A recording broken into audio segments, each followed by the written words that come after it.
Sabru, Baro Tumsa, Elomo Qilxuu, Jaarraa Abbaa Gadaa, Abishoo Garbaa, Hayilee Fidaa, Maannoo Mazannir, Hayila Maariyaam Gammadaa, Garasuu Dhukii, Asaffaa Shaaroo Lammii, Bakar Abdii, Caalii Shonee, Olii Qaadingilii fi Nya dursu kam jirtan kabajamtootaam daawwattootaam Oromiyaa Miidiyaa Neetwoork oduu amma nu gahee qabnaam.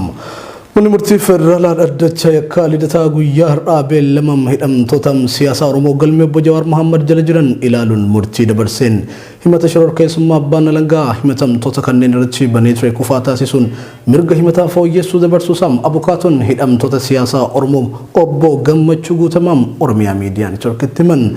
Galmee obbo Jawaar Mohaammed jalatti kan himataman namoonni 24 dhimmi isaanii har'a ilaalamee jiraam. Dhaddacha kanarratti hima hirmaattonni hedduun argamanii hordofanii jirum. Hidhamtoonni siyaasaa Oromoos bakkichatti argamuun murtii dabruu dhaggeeffataniiru. Abbootii alangaa fi abukaatonnis yaadni fi falmiin isaan dhiheeffatan mana murtichaatiin dhaggeeffatamee jiraam. Beellamni guyyaa har'aa kun jala murtii dhaga'uuf kan beellamame yoo ta'u jala murtii himataa fi deebii abukaatotaa sababeeffatee dhihaate kanaanis manni murtii federaalaa lidataa qabxiilee abbaan alangaa himatamtoota kanattiin himate keessaa muraasaan kufaam taasiseem. Qabxiilee murtiin irratti darbe keessaas jalqaba irratti dhimma himatamtoota kanaa manni murtii federaalaa dhaddacha yakka lidataa ilaaluuf aboon qabu kan jedhu kufaa gochuudhaan himata kana ilaaluuf manni murtichaa aangoo qabaachuu isaa murtiin dabreeraam. Itti aansunis dhimma himatamtoonni mana murtii dhihaachuu akka hin dandeenye xalayaadhaan ibsatan ilaalchisuun deebiin mana murtii kan himatamtoonni poolisiidhaan haa dhiyaatan jedhu irratti obbo Baqalaa Garbaa fi obbo Jawaar Mohaammed komii qaban ibsanii jiru. Komii kana boodas manni murtii wal hubannaa malee akka hin dabarreef dhimmicha irratti irra deebiin ibsam kenneetim jira. Dabalataan immoo iyyannoo himatamtoota kan abbaan alangaa federaalaa yakka nuti hin qabneen maqaa nu xureessan miidiyaaf ibsa laata jedhu ilaalchisuun manni murtii deebii kenneen abbaan alangaa federaalaa himatamtoota ta'uu keessan malee waan maqaa balleessii ta'e hin dubbanne deebii jedhu kennee jira. Manni murtii federaalaa dhaddacha akka lidataa oolmaa har'aatinis galmee yakka himatamtoonni kun ittiin himataman keessaa qabxiilee 6 hanga 10 jiran kufaam taasisee jira. Innis yakka meeshaa waraanaa hayyaman qabne qabaachuu jedhu kan obbo Jawaar Mohaammed ittiin himataman manni murtii federaalaa deebii abukaatonni barreeffamaan dhiheeffatan irratti hundaa'uun labsii seera yakkaa caqasee himata kan kufaa taasiseetim jira. Himata sadaffaa ta'uudhaan kan abbaan alangaa himatamtoota kanarratti bane labsii shororkeessummaa galmee obbo Jawaar Mohaammed ittiin himatame manni murtichaa kufaa taasisuun mirga abbaan alangaa himaticha fooyyessuu ammoo dabarsee jira. Manni murtii federaalaa dhaddacha akka lidataa obbo Jawaar Mohaammed irratti yakka dhihaate ulaagaa labsii shororkeessummaatiin himachiisum hin geenye kan jedhe yoo ta'u abbaan alangaa garuu sababaa fi ragaa yoo qabaate irratti deebiidhaan himaticha fooyyessuun ni danda'a jedheetim jira. Qabxiileen murtiin irratti darbe kan biroo keessaa himannoo tokkoffaa kan obbo Hamza Booranaattiin himataman ture. Himannaan kunis miidiyaa irratti yakkaaf uummata kakaasuu kan jedhu ture. Manni murtii federaalaa dhaddacha irra oolen himata kana keessatti obbo Hamza Booranaa miidiyaa kamirratti yakkaaf nama kakaase maal jedhee nama kakaase wanti ibsame waan hin jirreef himaticha kuffisuun mirga himannoo fooyyeffachuu abbaa alangaaf eegee jira. Qabxiin himannoo kufaa ta'e keessaa kan biraan ammoo deeggartoota 5 waliin ta'uun kan jedhu ture. Qabxiin kunis ilaalamuudhaan manni murtii qaama 5 jedhamu kan beekamtii shororkeessummaatiin nama himachiisu qabu waan sirriitti hin ibsamneef himaticha kufaa taasisuun mirga himataa fooyyessuu abbaa alangaaf eegeetim jira. Qabxiilee erman kanneen irratti manni murtichaa erga murtii dabarseen booda beellamatti aanu irratti qabxiiwwan himataa fooyya'aniif hafan ilaaluuf guyyaa 7 erga laatee booda abbaan aangoo mormii dhiheeffateen wal falmiin gamaa gamanaa dhaggeeffatameera. Abbaan alangaa himata fooyyeffannoo waan qabnuuf akkasumas ammoo abbootiin alangaa himata kana banan biyya keessa waan hin jirreef beellamni ji'a tokko akka nuuf kennamu barbaanna jechuun gaafateem. Gareen abukaatoo fi himatamtoota keessaa ammoo obbo Dajanee Xaafaa fi Hamza Booranaa falmii kanatti hirmaachuudhaan turtii ji'a tokko akka madaalawaa hin taane ibsan. Obbo Dajanee Xaafaas fedhiin abbootii alangaa akka nuti mana hidhaa keessa turruudha. Kanaaf yeroo beellamaa dheeressu kan no himate mootummaadha malee abbaa alangaa tokko miti. Kanaaf himaticha fooyyeffachuuf yeroo manni murtii jedhe ga'aadha jechuun dubbateem. Manni murtii federaalaa dhaddacha akka lidataas falmii gamaa fi gamanaa dhaggeeffachuudhaan gaaffii abbaan alangaa beellama ji'a tokko jedhu kuffisuudhaan beellama guyyaa 10 booda Majjii 14 bara 2013 akka lakkoofsa Itoophiyaatti beellama haaraa qabatee jira. Yaanni abukaatoo obbo Gammachuu Guutamaa kunooti. Gammachuu Guutamaan jedhama. Abukaatota himannoo obbo Jawaar fa'a namoonni 20 itti himataman irratti abukaatoodha. namoota 24 keessaa qaba. Mana murtii olaanaa federaalatti daddacha lidataatti kan laalamaa jiru. Har'a galmeen kun kan beellamamee ture jala murtii kennuuf ture jechuunis himannoo dhiyaate irratti gama himatamtootatiin yookaan gama keenyan gama abukaatootiin mormii dhiyaatee jira akkaataa seeratiin san irratti sabbaa langaa deebii kenne. Manni murtii san irratti ajaja kennuuf yookaan jala murtii kennuuf bulcha ture. Beellamni guyyaa kana ture. Egaa addachi jala murtii dubbisuun duratti addachi oggoo eegalu obbo Jawaar Muhammadii fi obbo Baqalaa Garbaa addachaaf yaada ibsannoo qabna jedhanii mana murtii eeyyamsiisanii manni murtiitis eeyyamanii yaada isaanii kennanii jiranii. Yaadni kunis beellamoota lamaan asiin dura darban irratti sababa rakkoo nageenyatiin dhiyaachuu hin dandeenyu iyyannoo jedhu mana murtii kanatti dhiyeeffanne manni murtiitis iyyannoo keenya irratti ajaja kenneen asumatti dhiyaachuu qabdan kan jedhu ajaja kennee jira. Garuu sanii wal qabsiisee akka nuti mana murtiitti dhiyaachuudhaaf fedhii hin qabnetti yookaan didneetti yoo didan humnaan to'atamanii akka dhiyaatu dirqamanii akka dhiyaataman ajajni jedhamu baay'ee nu kabachiisee jira. Ajaja mana murtii ni kabajna. Nu dhiyaannas iyyannoo dhiyeeffanne iyyannoo kana kan dhiyeessines rakkoo nageenyaa biyya keessa jiruun keessaa yeroo beellamoonni dabran turanitti naannoo Tigraay wajjin rakkoo wal qabatee jiru lola jiru wajjin wal qabateeti. Nuti immoo karaa dheeraa deemna mana murtii kana gahuu fi kun immoo nageenya keenya irratti rakkoo uumaa. Hunda caalaa immoo nageenya dhuunfaa keenyatiin kan wal qabatee nuti iyyachuun keenya. Rakkoon yoo nurratti uumame asin dura Hacaaluun gaafa ajjeefamu biyya kana keessatti rakkoon uumamee biyya kanarra ga'ee ni beekama. Rakkoon akkasii ammas akka deebi'ee uummata yaadni keenya. Kanaafuu akka nama dachaa qabuutti ajajni akkasii kennamuun isaa baay'ee kan yaaddesse ta'uu kan komanne ta'uu ibsachuu barbaannaa ka jedhan daddachaaf ibsanii jiranii.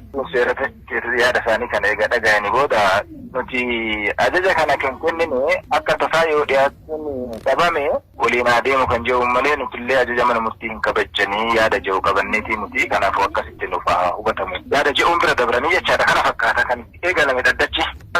Manni murtii gara jala murtii kenne dubbisuutti deemu. Jala murtiin egaa bal'aadha hedduudha. Mormiin dhiyaates bal'aa ture actually.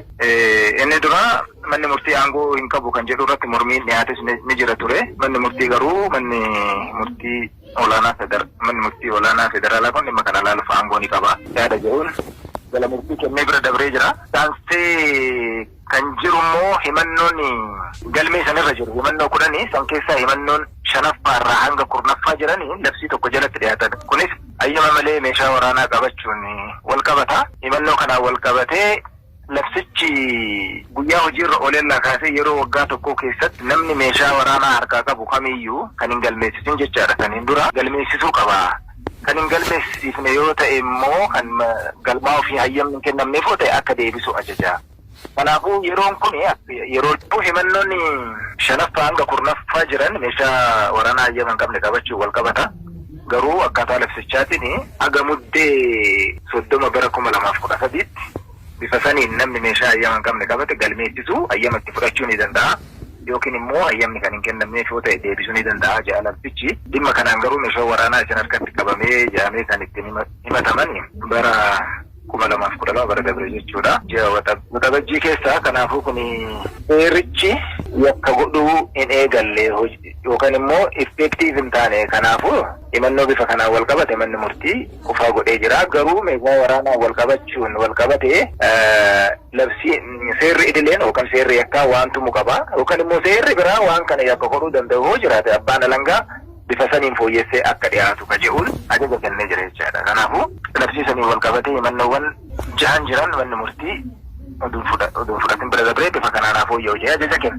Inni biraa himannoo obbo Jawaar Muhammadiin wal qabatu himannoo 3ffaadha. Kunis labsii yakka shororkeessummaa ittisuu fi to'achuun wal qabatuun himannoo irratti dhiyaate qophaasaatti adda isaati irratti. Kanaan wal qabatee himannoo san keessatti himannichi ifaa miti kanaan itti dhiyaatee kiiwwanni caqasamee fi tarree yakkichaa waliin simu ka jiru mormiin dhiyaatee ture. Manni murtiitis kana fudhatee.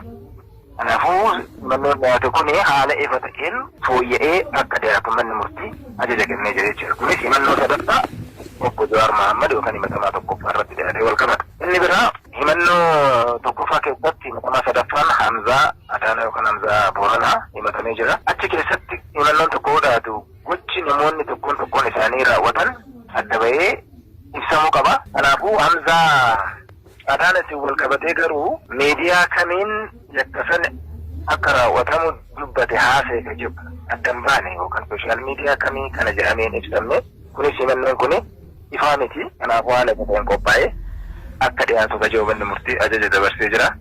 Kan biraa himannoo san keessatti jecha shanee jedhamatu taa'ee jira.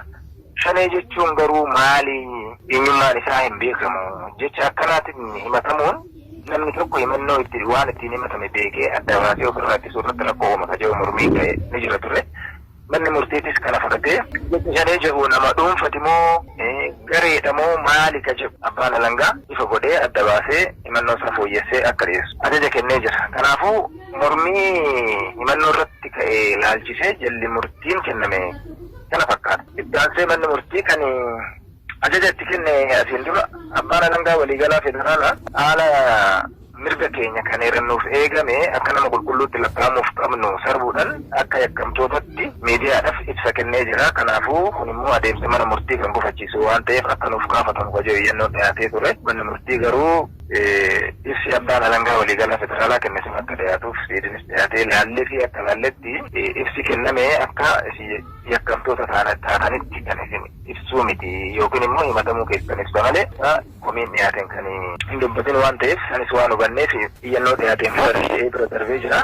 Kanas taasisuudhaan gara taansee kan ta'e maalinni beellamaa wal qabateeti. Beellamni durban tokko isin gaajame abbaa alangaa gaafatamnaan abbaan alangaan himannoon akka fooyya'u jaame hedduu bal'aadha. Abbootiin alangaa himannoo kana dhiyeessanis sababa hojiitiif asin jiranii gara biraa deemanii jiru. Kanaaf hojiin tokko naaf haa kennamu ka jedhu kaase. Sanirraa abukaatonni garuu tokkoffaa mormii dhiyaate keessa qabxii afur qofa irratti kan himannoon akka fooyya'u kan jaame kunis baay'ee salphaa fi ifa.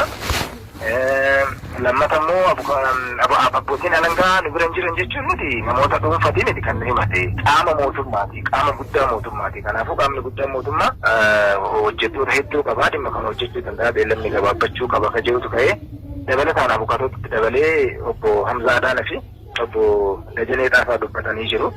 Abbaan alangaa beellamni akka dheeratu kan barbaadu fi oduu nuti murtaa'in akka hidhamnee turruu fi kanaanis filannoon ala akka taanu fi kanaafuu himannoon nuti yakka raawwannee utuu hin ta'in hidhamtoota siyaasa ka jennuuf kanaaf abbaan alangaatis beellama dheeraa kanatti gaafatuuf kanaafi kun fudhatamuu qabu ka jedhutu ka'ee abbootiin seeratis gaaffii abbaa alangaatiin kan dhiyaate hin fudhannu ji'a tokkos hin kenninu.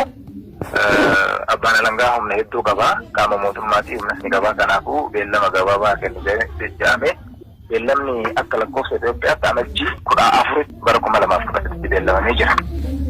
Kana fakkaata uummanni dhaddachaa irraa haa ta'u yeesinis galatooma ulfaata. Televizyinii fi daawwattoota Oromiyaa Miidiyaa Neetwoork.